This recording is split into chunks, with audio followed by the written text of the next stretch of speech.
Making an adaptation of this novel instead of a narrative novel must have posed some challenges. I mean, you usually make stories off of stories that are like narrative. Yeah, yeah. But how was that? Taking Steve Harvey's book, where I can't say I've read it. I'm probably hating on the book like a lot of men. Right. I get it. But how was it like adapting that to a film? Like it worked. I mean, I think it began with Will Packer and Clint Culpepper, who brought the book and brought it in, and then and got the wonderful writers to do what they did to it. Look, they were able to find a way in, and when I came on board the project, so much of the heavy lifting had already been done on how do you make this a narrative, because anybody that reads the book knows that there's not a story in it. It's just right. It just kind of gives you a list of the situations in dating, and they just figured it out. And that's what kind of, in me reading the script, I knew they had something special, because they had figured out a way to take this book that didn't have this narrative and take these characters that did exist in the book and put them against one another and make conflict and make drama and also make it very humorous. So I just started off with a great base. I just started off with like a foundation that almost it would have taken a lot for me to screw this up. All of the cast was like seemed perfect. I mean, from Romani to Kevin to everybody just was like perfect cast members for this project. That makes it easier, I'm guessing. Right. How was it working on set with everybody? Everybody, they're such professionals, and they're so incredible. I mean, as this cast started to come together, and Taraji, and when you think of the girls, Taraji, and to have Regina Hall, and also Gabby, and then Megan, became a part of it. You looked at those women and you just said, these are fine actresses. They're so good. And then with the guys, and when the guys started coming together with Michael Ealy and Terrence and Romney and Kevin and Gary and then Jerry, you just felt like you had this cast that they're professionals, and they're great, and they're you could, and because I grew up with all of their work, I knew what I had. I knew what I thought was going to be their strengths and how to make them look good and put them in a position to do their best performances. So it's just sometimes it just works out that you get exactly who you're supposed to have. Sometimes it just works out that way, and that's what happened with this. Every kind of all of our first choices happen. And it's great when that happens. Now, Will Packer's been delivering a number of Absolutely. number one box office opening movies, and this one, this one definitely can be next in that list of movies.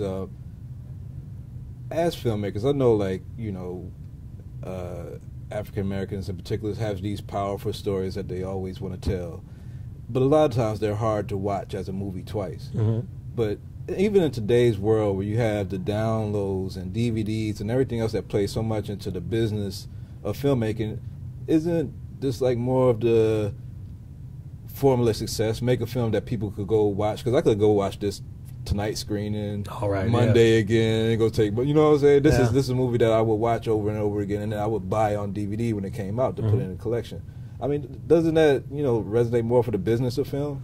Yeah, I think look, at the end of the day, I think you must make, if you are able to crank out entertaining, good, as you might call them, good movies that deliver to the audience, that you're making the movie for. And I think that's what it is. If this was a horror film, there's a certain thing that you must deliver for a horror genre, or if you're doing a sci-fi, there's certain things you want to deliver for that.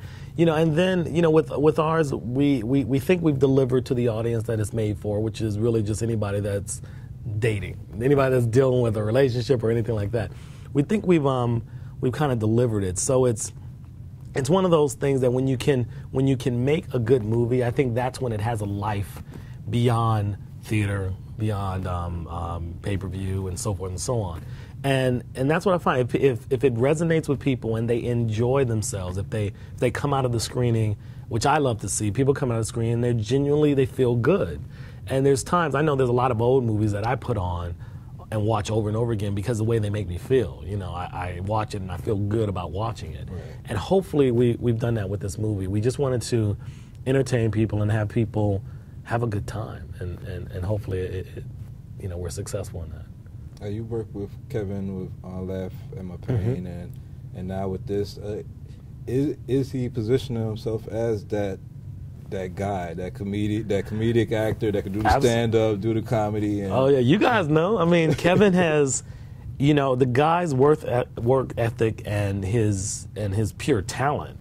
The guy's a genius when it comes to comedic talent. But also, what I found with the films I've done with him is that he's a good actor. And trust me, he'll be directing in the future as well. The guy is just smart, and I just think Kevin is positioning himself to be the next one. We are all rooting for him. I think this film gives him, I think you're able to see him in a narrative movie where he is what makes him, you know, I think there's a sweet spot with Kevin in this movie that I feel just so happy for him, because he's one of those guys that you just want to root for and you want to see succeed. And I hope people go out and see him. But you've seen the movie. Kevin is just hilarious in it, and he's in his element, and we let him be in his element. And there's no filters. Let's just let Kevin do his thing, and he's delivered.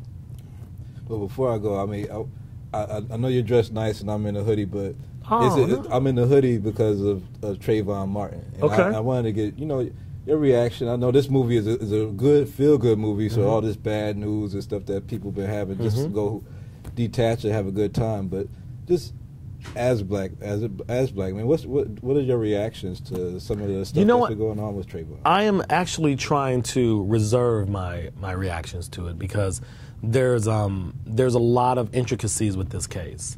From the onset, you know, you want to go and, you know, beat somebody up, but I'm just starting to find out about the laws that have been changed in this particular region, and find out, you know, we haven't heard from this guy. It's a little, there's some things, there's a couple of things that have happened that make you kind of go, okay, what's that about? But I make it a point to really educate myself on exactly what happened and what, before you go, because from an emotional state, we all go to the same place. We want to, you know, I have 2 daughters and a son, and you kind of just immediately, you're into this, like, you know, you want to go, you know, shake somebody's neck. But I think it's really important for us to find out exactly what went down and what's happening. But from the onset, it doesn't look like it looks like it's going to be a mess. But I'm in that mode of just, let me find out what went down, you know, before I really make too many comments about it.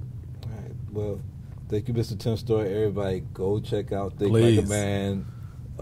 Promise you're gonna have a great time. You're gonna laugh, and you're gonna go bring another friend to see it. So cool. I think you're gonna have that 2 box office tickets for one every time. I sure hope so, man. I sure hope so. Thank you. Good luck with everything, brother. All right, man. Thank you.